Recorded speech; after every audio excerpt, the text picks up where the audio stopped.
आप सभी का स्वागत है आज की इस वीडियो में, जिसमें हम अपने पेशेंट्स की ट्रांसफॉर्मेशन जर्नीज दिखाएंगे। तो ये हैं हमारे पहले पेशेंट अभिषेक। तो आइए जानते हैं इनकी ट्रांसफॉर्मेशन जर्नी उन्हीं की जुबानी। आपने जल्दी नहीं सडनली एक केस सुना होगा कानपुर का, जो हेयर ट्रीटमेंट एक बंदा कराने गया था जो कि फरकाबाद का रहने वाला था। वो उसकी जो डेथ हो गई है हालांकि, पर उसने आप ये सोचिए कि जो डॉक्टर जहाँ को कराने गया था वो डॉक्टर था भी या नहीं था, है ना, थी या था जो भी हो। तो यहाँ पर वो डॉक्टर थी, आई थिंक गर्ल की थी, तो वो असल में डेंटिस्ट थी जिसने थोड़ी सी नॉलेज ले ली थी और सस्ते में, मतलब लोग सस्ता देख के लोग जाते हैं कि डॉक्टर यहाँ मेरे पास सस्ता हो रहा है तो मुझे यहाँ जाना चाहिए। तो सस्ता मत देखो यहाँ पे आप कुछ भी, ठीक है। मेरा कहना यही है, जहाँ पे आपको रिजल्ट दिख रहा है, रिजल्ट आ रहा है, आप वहाँ पे जाइए और सेफ्टी आपकी जहाँ पे हो रही है, केयर जहाँ पे हो रही है, आप वहाँ दिखाइए, ना कि आप सस्ते के चक्कर में डॉक्टर उसके पास जाइए और पास हो, ऐसा कुछ मत करिए। इससे लाइफ बहुत जरूरी है। मेरा नाम अभिषेक बाथम है और मैं यहाँ पे QHT में आया हूँ अपने हेयर ट्रांसप्लांट के लिए। मुझे ये प्रॉब्लम समथिंग 2-3 साल से हो रखी है। मैं इसलिए बहुत परेशान हो रखा हूँ इस चीज़ से।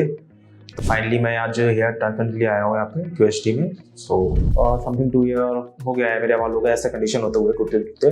मैंने नोटिस किया है काफ़ी, मतलब मैं बाल अगर हाथ पे वैसे फैलाता था तो मेरे काफ़ी बाल हाथों में आ जाते थे।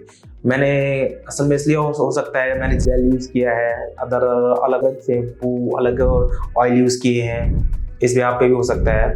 तो मैंने काफ़ी बाल हाथों से अगर करता हूँ ना तो काफ़ी अभी भी देखिए आ जाते हैं कभी बार टूटते हुए हाथों पे। तो इससे मैं बहुत परेशान हो चुका था। इसके कभी ऐसा भी होता है कि देखिए हमारी जेनेटिक होती है, दादा के दादा, पापा के, मतलब पिताजी के पिताजी, वहाँ से चलती हुई आती है हमारी जनरेशन, है ना। तो उनके काफ़ी ब्राउन खाली, मतलब जो झड़े हुए होते हैं, है ना। काफ़ी लोग के साथ ऐसा होता है। कोई ये होता है कि भाई किसी को पानी सूट नहीं करता है कि अदर कंट्री में चला जाता है तो वहाँ का पानी भी किसी को सूट नहीं करता है। जैसे कि कानपुर का ले लिया जाए या आगरा ले लिया जाए तो वहाँ का खारा पानी है और काफ़ी रेत आती है उसमें। इससे गाइस मेरी लाइफ स्टाइल में थोड़ा इफेक्ट पड़ता है। जैसे कि मैं किसी की फ्रेंड की मतलब पार्टी हो रही है, मैं उसमें नहीं जा सकता, थोड़ा मतलब वो लगता है, शर्मिंदगी सी महसूस होती है। या कहीं डांस कॉम्पिटिशन चल रहा है उसमें जाऊं या डांस करना चाहूं, नहीं कर पाता हूं। तो इस हिसाब से मतलब कोई घूमने कहीं जाऊं, फोटो क्लिक कराऊं तो वो भी नहीं हो पाता है, क्योंकि इसलिए फाइनली मैं QHT के बारे में मेरे को रिसर्च की है मैंने। तो मैंने यूट्यूब पे भी सर्च किया था, मतलब यूट्यूब पे भी मैंने वीडियो देखता रहता हूँ, वहाँ से भी QHT के बारे में आया। फिर मेरे भाई ने भी कराया है QHT में आके, और फ्रेंड से मैंने जानकारी प्राप्त की। तो उस हिसाब से व्याप से लगा मैंने, रिजल्ट भी अच्छे खासे यहाँ से आते हैं। मेरे भाई, सगे भाई ने भी कराया है, तो मुझे तो आम बात है, रिजल्ट मेरा अच्छा आया उनके सामने, मेरे सामने जो भी रिजल्ट है। तो फिर मैं भी सोचा मैं भी करा लेता हूँ। तो मेरे माइंड में यहाँ पे आ तो गया हूँ, बट मेरे माइंड में थोड़ा कुछ डाउट है, जैसे कि वो कैसे क्या करेंगे, कहाँ से बाल निकालेंगे, क्या करेंगे, कैसे मतलब बाल उसका ट्रांसफर करेंगे। तो ये चीज़ मुझे डाउट है। बस बताते हैं लोग, काफ़ी लोगों ने मुझे बताया कि भाई यहाँ सर्जरी कराने से पहले, मतलब यहाँ पे जब हेयर ट्रांसप्लांट कराते हैं तो स्वेलिंग से आ जाती है माथे पे, तो डैंड्रफ जो वगैरह होता है, बाल थोड़ा झड़ से लगते हैं, झड़ जाते हैं, तो उगते नहीं है। तो वही मैं कंसल्ट यहाँ पे करूँगा आज, जो भी है, कैसे की स्वेलिंग आती है, क्यों आती है ना, इसको कैसे सही किया जा सकता है।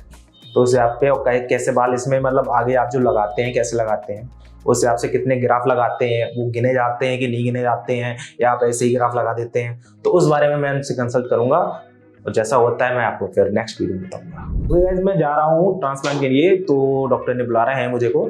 अब जो होता है नेक्स्ट वीडियो में मैं आपको दिखाऊंगा। Okay, thank you. अभिषेक का hair loss last 2 to 3 years से हो रहा था, जिसमें उनकी हेयर लाइन M शेप में रिसीड हो चुकी थी और रिसेशन स्पेशली टेम्पोरल साइड से हुआ था, जिस वजह से साइड्स कंप्लीटली स्पार्स नजर आ रही थी। फ्रंटल टफ्ट और रिमेनिंग स्कैल्प एरियाज में डिफ्यूज थिनिंग प्रेजेंट थी, जिसका इम्पैक्ट सिर्फ एक स्पेसिफिक जोन तक लिमिटेड नहीं था, बल्कि ओवरऑल स्कैल्प डेंसिटी नोटिसेबली रिड्यूस हो चुकी थी। इस थिनिंग की वजह से अभिषेक की ओवरऑल अपीयरेंस एज्ड लगने लगी थी। डिटेल्ड स्कैल्प एग्जामिनेशन और प्रॉपर एनालिसिस के बाद हमारे एक्सपर्ट्स ने अभिषेक को क्लियरली एक्सप्लेन किया कि उनका hair loss diffuse grade 6 stage तक प्रोग्रेस कर चुका है। इस केस का सबसे पॉजिटिव और इनकरेजिंग एस्पेक्ट था उनका हेल्थी डोनर एरिया, जो हेयर ट्रांसप्लांट सर्जरी में इंपॉर्टेंट रोल प्ले करता है। स्ट्रॉन्ग और स्टेबल डोनर डेंसिटी की वजह से अभिषेक हेयर ट्रांसप्लांट के लिए एक सूटेबल कैंडिडेट थे। डिटेल्ड बॉल्डनेस एनालिसिस कंप्लीट होने के बाद हमारे एक्सपर्ट्स ने ट्रीटमेंट का प्लानिंग फेज स्टार्ट किया। इस प्रोसेस में सबसे पहले पेशेंट के हेड को केयरफुली शेव किया गया और फिर मेडिकेटेड सॉल्यूशन से क्लीन किया ताकि इम्प्यूरिटीज और ऑयल को रिमूव किया जा सके। स्कैल्प प्रिपरेशन के बाद फेशियल सिमेट्री और नेचुरल प्रोपोर्शंस को ध्यान में रखते हुए ग्लबेला पॉइंट से प्रिसाइज डिस्टेंस मेजर करके एक natural round shaped hairline design की गई, जो एज अप्रोप्रिएट लुक प्रोवाइड करेगी। हेयरलाइन के साथ फ्रंट से लेकर क्राउन तक रिमेनिंग अफेक्टेड एरियाज को भी आउटलाइन किया गया। ये मार्किंग सर्जरी के time as a road map use होती है, जिससे डॉक्टर्स को प्रोसीजर के हर स्टेप की एग्जैक्ट प्लानिंग विजिबल रहती है और ग्राफ्ट प्लेसमेंट प्रिसीजन के साथ की जाती है। हेयरलाइन डिजाइन फाइनलाइज होने के बाद सर्जरी स्टार्ट हुई, जिसमें सबसे पहले रिसिपिएंट और डोनर एरिया में एनेस्थीसिया इंजेक्ट किया गया ताकि प्रोसीजर कंप्लीटली पेनलेस और कंफर्टेबल रहे। इसके बाद रिसिपिएंट एरिया में स्लिट्स क्रिएट करी गई। स्लिट्स क्रिएट होने के बाद QHT टेक्निक को फॉलो करते हुए एक्सट्रैक्शन एंड इम्प्लांटेशन का प्रोसेस स्टार्ट हुआ, जिसमें डायरेक्शन, एंगल और डेप्थ का खास ध्यान रखा गया। सर्जरी 10 to 12 आवर्स में कंप्लीट हुई, जिसके बाद राहुल ने अपना सर्जरी एक्सपीरियंस शेयर किया। चलिए जानते हैं उनसे कि क्या ये सर्जरी कंफर्टेबल और पेनलेस थी। गाइस, मेरा नाम अभिषेक गौतम है और जस्ट मैं अभी 10-15 मिनट पहले ही सर्जरी करा के यहाँ से आ रहा हूँ। और मेरी सर्जरी असल में कल से हो रहा है, तो 24 घंटे लग गए हुए सर्जरी होने में। उस बीच टाइम का पता ही नहीं चला कि टाइम कैसे निकल गया। आप सुबह जाते हैं, शाम को सीधा शाम को यहाँ से निकलते हैं, तो इसमें सर्जरी के टाइम पे से कुछ पता ही नहीं चल रहा है। वहाँ पर आपको डॉक्टर्स काफ़ी अच्छे मिलेंगे, काफ़ी अच्छा रिस्पेक्ट करते हैं और खाने की भी आइटम कुछ आते हैं। अगर आपको भूख लग रही हो या प्यास लग रही हो, टॉयलेट जाते हैं, आपका पूरे तरीके से ख्याल रखा जाता है। इस बीच सर्जरी के बीच भी आपको काफ़ी वो डर सा लगा रहता होगा कि हाँ सर्जरी में क्या होगा क्या नहीं होगा, है ना, क्या क्या करेंगे ये लोग, क्या नहीं करेंगे, कुछ खाने को देंगे कि नहीं देंगे। वहाँ पे कोई टेंशन नहीं है, कोई बिल्कुल एकदम फ्रेंड के तरीके से सब बिहेव करते हैं, नॉर्मल इट्स लाइक, ठीक है। तो आप सर्जरी में भी आपको काफ़ी अच्छे से प्रोवाइड जो भी है खाना पीना और जो मेडिसिन अच्छे से प्रोवाइड कराई जाती हैं। आप लोग देख सकते हैं कि जो मेरे जो ग्राफ लगे हुए हैं कितने जगह लगे हुए हैं, आप देख सकते हैं यहाँ पर ये पूरा ही कवर किया गया है ना। अब इसका जो रिजल्ट आएगा वो आप देखिएगा, मैं आपको आगे भी वीडियो में दिखाऊंगा कैसा क्या रिजल्ट आता है इसका। गाइस, जो मेरा ट्रांसप्लांट हुआ है वो QHT टेक्निक से हुआ है, जो कि यहाँ के डॉक्टर्स काफ़ी अच्छे हैं, जिन्होंने काफ़ी अच्छा तरीके से मेरे को सर्विस प्रोवाइड करवाई है, जो भी करवाया है ना, तो बहुत अच्छे से प्रोवाइड कराया है। इसके हिसाब से टेक्निक के हिसाब से इनका रिजल्ट 98% तक काफ़ी लोगों को अच्छा लगता है, मतलब अच्छा रिजल्ट आता है। काफ़ी लोगों को सुना भी है ये अच्छा रिजल्ट देते हैं, तो मैं भी यही ट्राई किया हूँ, तो आगे आके देखता हूँ मेरा क्या रिजल्ट आता है। आई होप अच्छा ही आएगा रिजल्ट। गाइस, अगर मेरा रिजल्ट आ जाता है ना, तो मुझे भी बहुत खुशी होगी। और जैसे कि मैं शादी पार्टीज में नहीं जा पाता था, मैं वहाँ जाऊँगा, घूमूंगा, वहाँ अदर काइंड मतलब टूर करूँगा, है ना, पिक्स क्लिक करूँगा, तो खूब मस्ती करूँगा। मेरे कहने मतलब ये है, और खुद के अंदर एक कॉन्फिडेंस आ जाएगा मुझके वो अलग। जैसे अभी तक मुझे लगता है कि जो मैंने डिसीजन लिया है यहाँ आने का, तो आई होप वो मेरा डिसीजन बहुत ठीक है, अच्छा है डिसीजन। मुझे लग रहा है कि आगे जाके मुझे रिजल्ट मिलेगा। गाइस, ये रहा मेरा अभी तक का जो भी मैंने अभी तक कराया है ट्रांसप्लांट सर्जरी, है ना। तो ये मेरा अभी तक का जो भी रहा है, तो मैंने आपके सामने सब बताया है आपकी इस वीडियो में। आगे जाके जब मैं PRP कराने आऊँगा तब मैं उसका आपको रिजल्ट दिखाऊंगा कैसा क्या होता है कैसा नहीं होता है। तब तक आई होप ये जो सर्जरी हुई है इसमें काफ़ी ग्रोथ होगा, अच्छा ऑप्शन पॉजिटिव आएगा आई थिंक। ओके गाइस, मिलता हूँ मैं आपको PRP सेशन में, जुड़े रहिएगा इस वीडियो में, मिलता हूँ आपको, थैंक यू। सर्जरी के दौरान हेयरलाइन जोन में सिंगल और थिन हेयर फॉलिकल्स इम्प्लांट किए गए थे ताकि हेयरलाइन सॉफ्ट, नेचुरल और एज अप्रोप्रिएट लगे। मोस्ट अफेक्टेड फ्रंटल एरिया में जहां मैक्सिमम डेंसिटी की रिक्वायरमेंट थी, वहां डबल और ट्रिपल हेयर फॉलिकल्स को क्लोज पैकिंग में इम्प्लांट किया गया था। इससे फ्रंटल जोन में स्ट्रॉन्ग कवरेज और नेचुरली डेंस अपीयरेंस अचीव होगी। इसके बियॉन्ड मिड स्कैल्प और क्राउन रीजन में भी प्लान्ड डेंसिटी के अकॉर्डिंग ग्राफ्ट्स इम्प्लांट किए गए ताकि फ्रंटल से क्राउन तक स्मूथ डेंसिटी फ्लो मेंटेन रहे। क्राउन रीजन में नेचुरल स्वर्ल पैटर्न को फॉलो करते हुए फॉलिकल्स को डिफरेंट एंगल्स और डायरेक्शंस में इम्प्लांट किया गया ताकि फाइनल रिजल्ट कंप्लीटली रियलिस्टिक लगे। इस केस में टोटल 4,800 ग्राफ्ट्स इम्प्लांट किए गए थे, जिन्हें पेशेंट के सेफ डोनर जोन और बियर्ड एरिया से एक्सट्रैक्ट किया गया था। 1 मंथ फॉलोअप सर्जरी के बाद अभिषेक ने 1 मंथ कंप्लीट होने पर फॉलोअप के लिए क्लिनिक विजिट किया था। इस स्टेज पर उनके स्कैल्प पर इनिशियल शेडिंग क्लियरली विजिबल थी, जो हेयर ट्रांसप्लांट के बाद एक्सपेक्टेड फेज होता है। इस शेडिंग फेज का ड्यूरेशन जनरली 3 से 4 मंथ्स तक होता है, जिसके बाद ट्रांसप्लांटेड फॉलिकल्स धीरे धीरे एक्टिव ग्रोथ फेज में एंटर करते हैं। पेशेंट को इस प्रोसेस के बारे में पहले ही काउंसल किया जा चुका था, इसलिए ये चेंज उनके लिए एक्सपेक्टेड और रियश्योरिंग था। मुझे 1 मंथ हो चुका है मेरे ट्रांसप्लांट कराए हुए। बाद मेरी यहाँ पे मैं फर्स्ट PRP कराने आया हूँ। मैं बताना चाहूँगा यहाँ पे मेरा जो एक्सपीरियंस रहा है यहाँ पे आने के बाद मतलब यहाँ पे जो स्टार्टिंग का होता है आपका हर चीज़ से चेकअप होता है, हर चीज़ की फैसिलिटी दी जाती है। यहाँ पे आपका कैसे क्या हेयर ट्रांसप्लांट होता है उसके लिए मैं आपको थोड़ा एक हिंट दूंगा। यहाँ पे आपको हेयर लाइन बनाई जाती है। पहले तो ब्लड टेस्टिंग होती है, उसके बाद हेयर लाइन वगैरह आती है।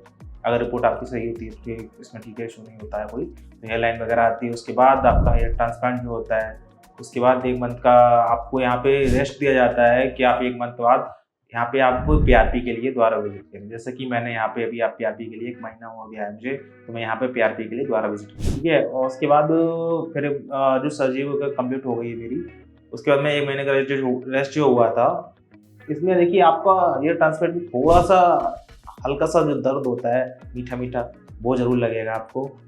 ऐसा नहीं कि हाँ हेयर ट्रांसप्लांट ऐसी कोई वो नहीं है, लोग सोचते हैं पता नहीं क्या होगा क्या नहीं होगा, तो ऐसा कुछ नहीं है, नॉर्मल रहता है। डॉक्टरों का सपोर्ट रहता है यहाँ पे, और भी जो टीम है वो भी काफ़ी सपोर्ट करती है आपको।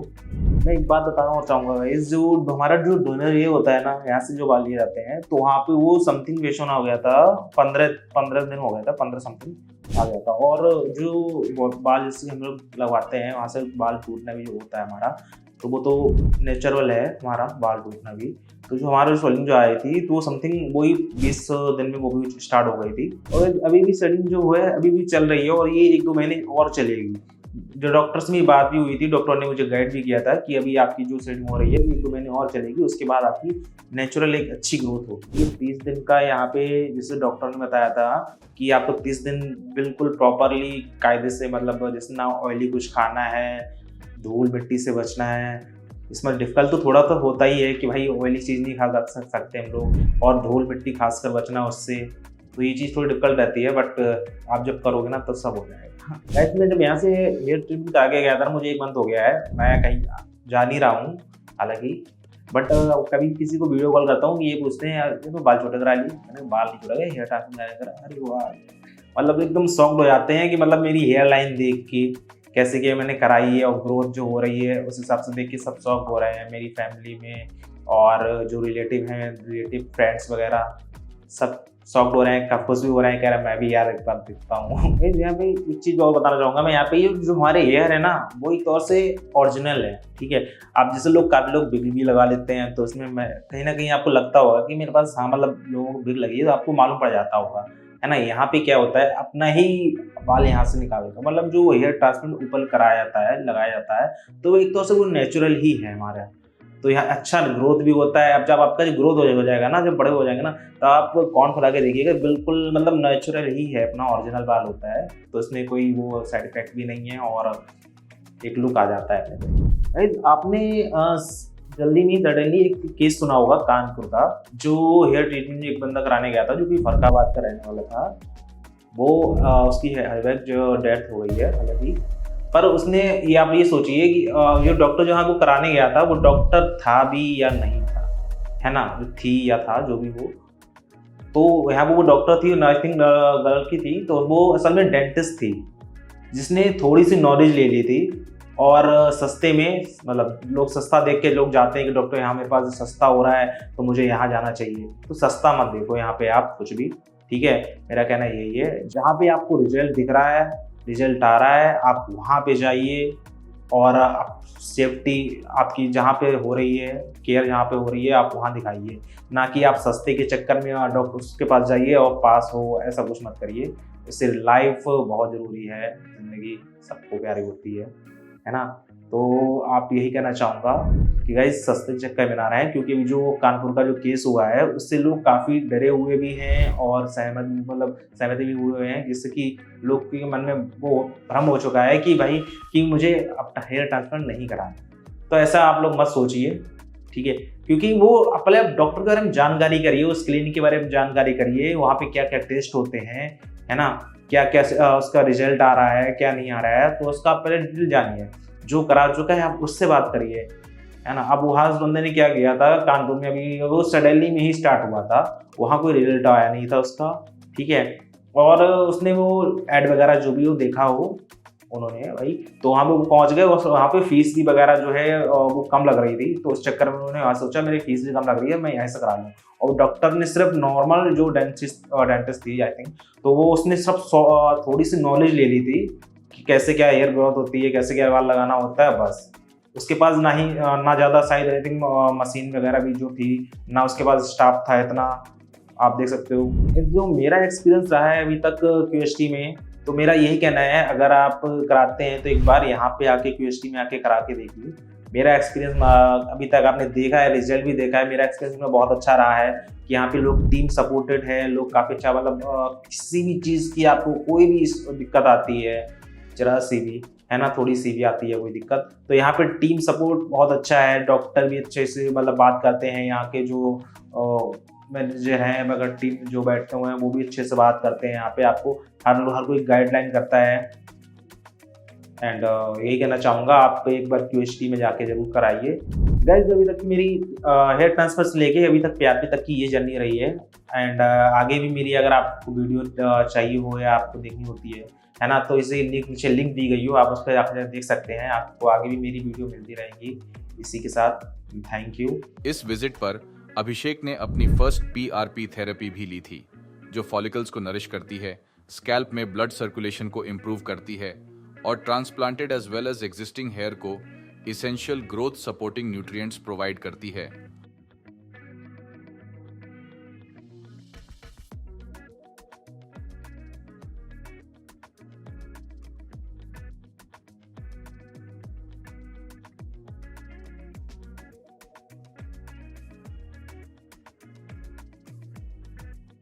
अब जानते हैं अभिषेक के फाइनल रिजल्ट्स के बारे में, जो उन्होंने 8 to 10 मंथ्स के टाइम पीरियड में अचीव किए हैं। इस स्टेज पर ट्रांसप्लांटेड हेयर ने अपनी फुल ग्रोथ साइकिल कंप्लीट कर ली थी, जिसका इम्पैक्ट क्लियरली विजिबल था। फाइनल रिजल्ट्स, हेयरलाइन अब एक परफेक्टली डिफाइंड और नेचुरल शेप में विजिबल थी, जो ब्यूटिफुली अभिषेक के फेशियल फीचर्स को फ्रेम कर रही थी और फेस को बैलेंस्ड अपीयरेंस प्रोवाइड कर रही थी। फ्रंटल एरिया और मिड स्कैल्प में हेयर ग्रोथ एक सीमलेस ट्रांजिशन के साथ डेवलप हुई थी, जहां डेंसिटी और डायरेक्शन नेचुरल फ्लो फॉलो कर रही थी। ओवरऑल स्कैल्प पर डेंस हेयर ग्रोथ प्रेजेंट थी, जो वीरॉल लुक को एनहांस कर रही थी। अब अभिषेक अपने कंफर्ट और प्रेफरेंस के अकॉर्डिंग फ्रीली हेयर स्टाइलिंग कर सकते हैं, चाहे कैजुअल हो या फॉर्मल, विदाउट स्कैल्प विजिबिलिटी और कवरेज कंसर्न्स। ये रिजल्ट्स सिर्फ कॉस्मेटिक इंप्रूवमेंट नहीं है, बल्कि इनका इम्पैक्ट अभिषेक के कॉन्फिडेंस और पर्सनैलिटी में भी क्लियरली रिफ्लेक्ट हो रहा है। इनिशियली अभिषेक एडवांस्ड डिफ्यूज हेयर लॉस से परेशान थे, जो 2-3 सालों में प्रोग्रेसिवली वर्सन हो चुका था। उनकी हेयरलाइन M शेप पैटर्न में हो चुकी थी और ओवरऑल स्कैल्प पर थिनिंग विजिबल थी। इस अनइवन हेयर लॉस की वजह से स्कैल्प विजिबिलिटी ज्यादा थी और अभिषेक की ओवरऑल अपीयरेंस एज्ड और अनबैलेंस्ड लग रही थी। 8 to 10 मंथ्स के बाद अभिषेक के रिजल्ट्स ने उनके कंप्लीट लुक को ट्रांसफॉर्म कर दिया था। हेयरलाइन अब एक परफेक्टली डिफाइंड, नेचुरल और एज अप्रोप्रिएट शेप में सेट हो चुकी थी। ओवरऑल स्कैल्प पर यूनिफॉर्म हेयर ग्रोथ प्रेजेंट थी, जिससे स्कैल्प विजिबिलिटी कंप्लीटली एलिमिनेट हो चुकी थी। जहां पहले हेयर लॉस अभिषेक के लुक को डल और एज्ड बना रहा था। वहीं फाइनल रिजल्ट्स के बाद उनकी अपीयरेंस यूथफुल, बैलेंस्ड और कॉन्फिडेंट नजर आ रही थी। अगर आप भी अपने लुक्स को लाइफ टाइम के लिए चेंज करना चाहते हैं तो आज ही अपना सर्जरी स्लॉट बुक करें या फिर QHT क्लिनिक की अपने नियरेस्ट ब्रांच पर विजिट करें। अभी आपने अभिषेक की ट्रांसफॉर्मेशन जर्नी देखी। अब बात करते हैं हमारे आज के आखिरी पेशेंट जुनैद की। आइए जानते हैं इनकी जर्नी के बारे में। मेडिकल फील्ड से होने की वजह से हमारे इस पेशेंट को पहले से ही मार्केट के उन मिथ्स के बारे में पता था जिन पर लोग अक्सर बिलीव कर लेते हैं, जैसे कि हेयर ट्रांसप्लांट सर्जरी पेनफुल होती है, सिर में बहुत ज्यादा दर्द होता है, लाइफ टाइम दवाइयां लेनी पड़ती हैं, या फिर कैंसर जैसी डिजीजेस हो जाती हैं। लेकिन इन सब मिथ्स के बावजूद पेशेंट ने 2026 के हेयर ट्रांसप्लांट ट्रेंड में कोई और ऑप्शन चूज न करके हेयर ट्रांसप्लांट ही क्यों चूज किया, और सबसे इंपॉर्टेंट सवाल, उन्होंने अपने हेयर ट्रांसप्लांट के लिए QHT क्लिनिक ही क्यों चूज किया। इस वीडियो में पेशेंट खुद बताएंगे QHT क्लिनिक का मेडिकल अप्रोच उन्हें कैसे डिफरेंट लगा, एडवांस्ड टेक्नोलॉजी और हाई हाइजीन स्टैंडर्ड्स ने उनका ट्रस्ट कैसे बिल्ड किया, एक्सपीरियंस डॉक्टर्स और ट्रेनर स्टाफ ने उनके डाउट्स कैसे क्लियर किए, और कैसे प्रॉपर काउंसलिंग और ट्रांसपेरेंसी ने उन्हें कॉन्फिडेंट डिसीजन लेने में हेल्प की। साथ ही हम जानेंगे पेशेंट से उनका सर्जरी एक्सपीरियंस, जो आपके लिए काफी इंसाइटफुल होने वाला है, क्योंकि इस वीडियो में हमने पेशेंट के हेयर ट्रांसप्लांट जर्नी के हर एक स्टेप को डिटेल में कवर किया है, जैसे pre scalp analysis, hair trim and head wash, hairline designing, slits creation, graft extraction and implantation. ये पूरी जर्नी इंफॉर्मेटिव, प्रैक्टिकल और ट्रस्ट बिल्डिंग है, जो आपको हेयर ट्रांसप्लांट से जुड़े मिथ्स और रियलिटी के बीच का क्लियर डिफरेंस समझने में हेल्प करेगी। तो इस वीडियो को बिना स्किप किए एंड तक देखें, और अगर आप हमारे चैनल पर नए हैं तो चैनल को सब्सक्राइब करें और साथ ही बेल आइकॉन को प्रेस करना ना भूलें। हेलो दोस्तों, मैं हूं जुनैद। मैं अलवर राजस्थान से आया हूं QHT क्लिनिक हरिद्वार अपना हेयर ट्रांसप्लांट करवाने के लिए। QHT क्लिनिक के बारे में मैंने सोशल मीडिया पे देखा था सबसे पहले। उससे पहले तो मेरा कोई नोन नहीं था। फिर उसके बाद में मेरे एक दो नोन ने भी करवाया, मेरे फ्रेंड ने करवाया जो सोशल मीडिया पे मेरे से जुड़े हुए थे, उनसे मैंने कनेक्ट किया। यहाँ भी QHT हरिद्वार में मैंने कनेक्ट किया तो काफ़ी अच्छा रेस्पॉन्स मिला यहाँ से। उसके बाद फिर मैंने यहाँ पे विजिट किया, तो आज मैं फाइनली यहाँ ट्रांसप्लांट करवाने के लिए आया हूँ।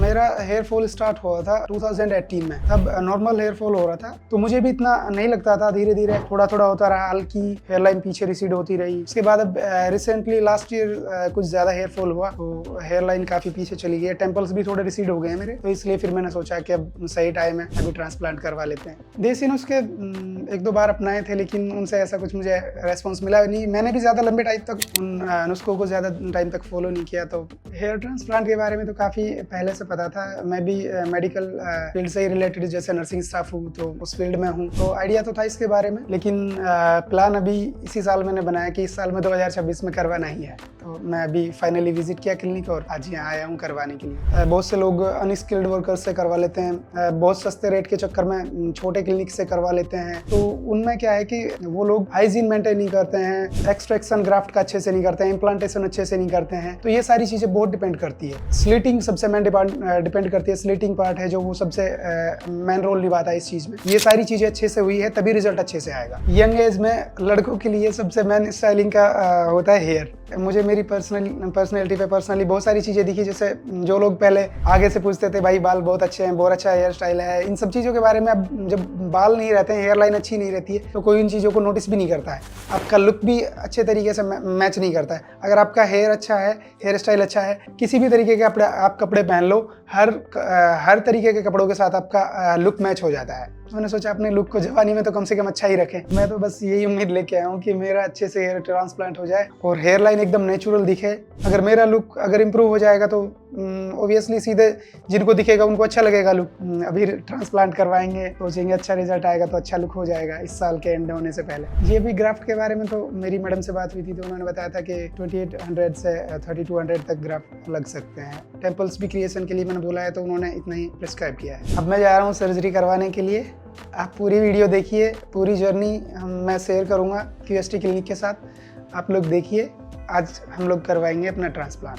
ये हैं मिस्टर जुनैद, जो 2018 से हेयर फॉल की प्रॉब्लम फेस कर रहे थे। काफी प्रोडक्ट्स और ट्रीटमेंट्स ट्राई करने के बाद भी जब डिजायर्ड रिजल्ट्स नहीं मिले, तब अपने फ्रेंड्स के सक्सेसफुल हेयर ट्रांसप्लांट रिजल्ट्स देखने और खुद प्रॉपर रिसर्च करने के बाद उन्होंने हेयर ट्रांसप्लांट चूज करने का डिसीजन लिया, जो फाइनली 2026 में उन्होंने ले ही लिया। क्लिनिक आने पर सबसे पहले हमारे एक्सपर्ट्स ने उनकी स्कैल्प का डिटेल्ड प्री एनालिसिस किया, जिसमें यह पाया गया कि वह Norwood grade 2 hair loss face कर रहे थे। उनकी हेयर लाइन रिसीड होकर काफी पीछे जा चुकी थी। टेम्पल्स लगभग वैनिश हो चुके थे और फ्रंटल एरिया अपनी डेंसिटी का बड़ा हिस्सा खो चुका था, जबकि बाकी स्कैल्प में हेयर ग्रोथ हेल्थी थी। उनके केस में सबसे पॉजिटिव पॉइंट यह रहा कि उनका डोनर एरिया थिक, स्ट्रॉन्ग और हेल्थी हेयर फॉलिकल्स से भरा हुआ था, जो हेयर ट्रांसप्लांट सर्जरी के सक्सेस में एक बहुत ही इंपॉर्टेंट रोल प्ले करता है, क्योंकि उनके कई डॉक्टर फ्रेंड्स ने हेयर ट्रांसप्लांट करवा रखा था और उन्होंने खुद भी इस पर काफी रिसर्च की थी। स्कैल्प एनालिसिस कंप्लीट होने के बाद पेशेंट का आगे का प्रोसीजर स्टार्ट किया गया। सबसे पहले हमारे एक्सपर्ट्स ने पेशेंट के बालों को ट्रिम किया, जिसके बाद प्रॉपर हेड वॉश करवाया गया। हेयर ट्रिम और हेड वॉश इसलिए जरूरी होते हैं ताकि स्कैल्प पर एक्यूरेट मार्किंग हो सके, क्योंकि इसी मार्किंग के बेस पर आगे स्लिट्स क्रिएट की जाती हैं और पूरा प्रोसीजर इसी प्लानिंग को फॉलो करता है। इस प्रोसेस को हेयर ट्रांसप्लांट सर्जरी का फाउंडेशन माना जाता है। इसके बाद हमारे एक्सपर्ट्स ने पेशेंट के लिए एक कस्टम शेप हेयरलाइन डिजाइन की। हेयरलाइन को ग्लोबुला यानी दोनों आईब्राउज के बीच के सेंटर पॉइंट से आर्क बनाते हुए डिजाइन किया गया, जिसमें पेशेंट के फेशियल फीचर्स का खास ध्यान रखा गया। फेस को बेटर फ्रेमिंग देने के लिए टेम्पल्स को भी केयरफुली डिजाइन किया गया और साथ ही पूरे अफेक्टेड एरिया को एक्यूरेटली मार्क किया गया।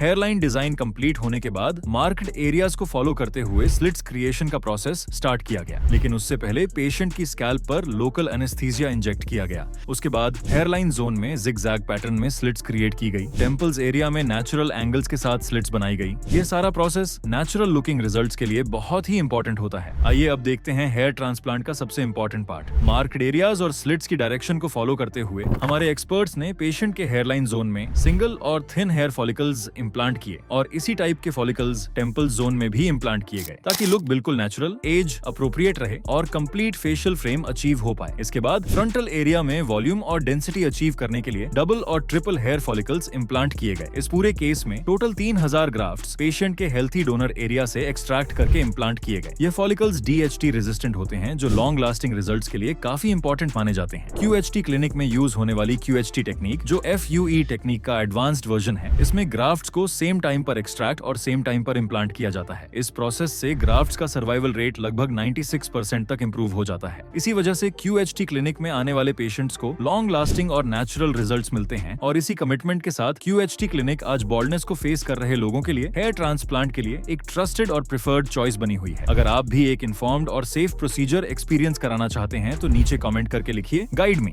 आइए पेशेंट से सुनते हैं उनका सर्जरी एक्सपीरियंस कैसा रहा। मेरा ट्रांसप्लांट आज ही कंप्लीट हुआ है। मुझे 3000 ग्राफ्ट लगे हैं। मेरा आगे से सेकंड ग्रेड का बोल्डनेस था।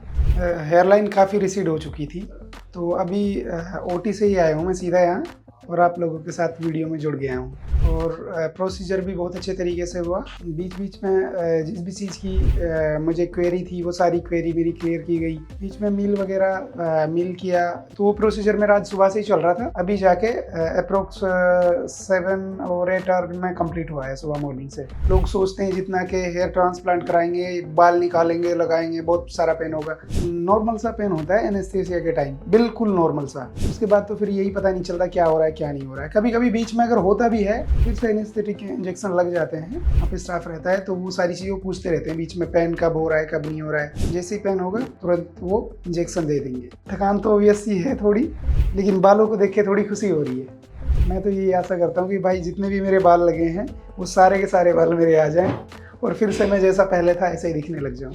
बाकी ऐसी भी बात है, कई लोग बोल देते थे कि हाँ यार थोड़े बाल जा रहे हैं, जो पहले नहीं बोलते थे, पहले बाल अच्छे थे, तो इसलिए फिर मैंने सोचा ट्रांसप्लांट करवा लेते हैं। पेन तो देखो बिल्कुल नॉर्मल था, उसमें तो ऐसी कोई बात थी नहीं कि पेन बहुत ज़्यादा होता है। बिल्कुल जैसा ऐसा पेन होता है जैसे कोई बिल्कुल मामूली सा निडल आपको प्रिक हो रहा हो। वो भी सिर्फ उस टाइम होता है जिस टाइम एनेस्थीसिया दिया जाता है आपको स्टार्टिंग में। उसके बाद तो कुछ पता ही नहीं चलता है क्या हो रहा है क्या नहीं हो रहा है। आप लोगों से स्टाफ बात करता रहेगा, ऐसे लगेगा ही नहीं आपको कि आपके ऊपर कोई सर्जरी हो रही है। बस नाम सर्जरी है, हेयर ट्रांसप्लांट, बाकी ऐसा लगेगा नहीं कि इतना बड़ा प्रोसीजर आपके ऊपर हो रहा है। बिल्कुल नॉर्मल सा प्रोसीजर है और जिसको भी करवाना है वो बेझिझक करवा सकता है। अब अगली बार आपको मैं अपने PRP सेशंस में मिलूंगा, रेगुलर आता रहूँगा, यहाँ से कंसल्ट होती रहेगी, ऐसे टीमें कॉन्टेक्ट करती रहेंगी सारी चीज़ें। तो जब भी PRP सेशन में यहाँ आऊँगा, मेडिकेशन, PRP सेशन, सारी चीज़ों के बारे में अपडेट आपको यहीं पर मिलते रहेंगे। ये थी हमारे पेशेंट की सर्जरी जर्नी। आगे भी हम उनकी प्रोग्रेस और फाइनल रिजल्ट्स की जानकारी आपके साथ शेयर करते रहेंगे। अगर आप भी अपनी स्कैल्प पर ट्रांसफॉर्मेशन अचीव करना चाहते हैं, वो भी राइट एक्सपर्ट्स और ट्रस्टेड क्लिनिक के माध्यम से, तो आज ही हमारी एक्सपर्ट्स के साथ अपनी कंसल्टेशन बुक करें। Thank you for watching. Hello friends, अगर आपने अभी तक हमारे चैनल को सब्सक्राइब नहीं किया है तो प्लीज इस वीडियो को लाइक कीजिए, शेयर कीजिए और हमारे चैनल को सब्सक्राइब कीजिए और ध्यान रहे बेल आइकन दबाना ना भूलें, जिससे हमारे हर वीडियो का अपडेट आपको समय समय पर मिलता रहेगा।